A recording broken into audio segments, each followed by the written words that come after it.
last night I showed a chart to you that we got from the Federal Reserve in St. Louis, and it should take your breath away, but I don't think most people understand what it really means. It means how much money we're printing at the Federal Reserve. How many dollars are we actually pumping into the system for this crisis? So I thought about it last night after watching it with my family for, I don't know, 3 or 4 times. Come on, Aaron.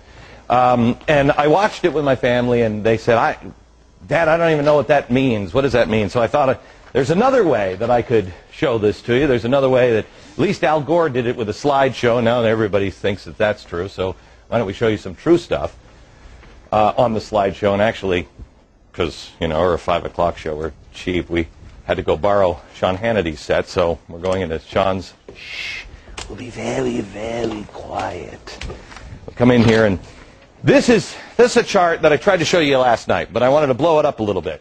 This is billions of dollars. This is how much money do we print and have in the system at any given time. Let me start at 1929. Show me here we go. 1929, here's the stock market crash, all right? Now, if you see, we were on the gold standard, so we couldn't print much more money. We had the stock market crash, but we didn't do all of the stuff that we're doing now, just printing money. Go ahead, step to the next thing. Then we go up to 1941. That's the Great Depression. Still haven't pumped a lot of money into the system because, again, on the gold standard. Then we have World War II, and we'll take this all the way to 1965. You'll see it comes up. We had 2 wars. We had World War II, and we also had the Korean War. In 1965, we were having the Vietnam War. But here's where it gets sticky, because we had all these wars, and we tried to dogpile on with the Great Society. Well, how are we going to pay for all that? Well, in 1971, Richard Nixon says, why don't we get rid of the gold standard? So that way, we can just print whatever we want. But we promise the rest of the world, oh, no.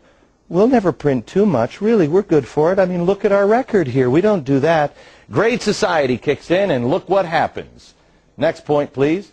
Look how we've devalued our money. This is up until 2000 when we have the Y2K scare, where everybody's like, bury your food and grab your cash. The computers are going down. That's why the government put this little spike here. If you see that little spike, goes up because they just dump a lot of cash into it, and then they bring it back in. They pull it back in. But it's difficult to pull things back in, especially when you have a horrible event like 9/11. Next stop is 9/11. You'll see it's just a little spike back up just a little bit. Remember how everybody was freaked out that the world was coming to an end? Do your patriotic duty. Go spend. Go out there and get into the stock market. Well, we did. And then this is the kind of spending we get. As you see here, the federal bailout's just about to begin. We're in, let me get into my Al Gore machine. Oh, it's a real inconvenient truth now, isn't it, Al?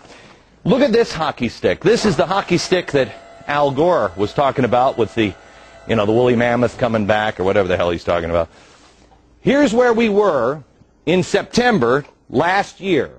But then the Treasury decided we need to start printing more money. This hockey stick should take your breath away. This is devaluing our money. You know, Al Gore said global warming is not a political issue, it's a moral one. Thomas Jefferson said doing this to our children is immoral. And I agree with him. We have pumped all of this money in and devalued our money. How is it not going to be worthless? This has never, ever been done by anybody ever before.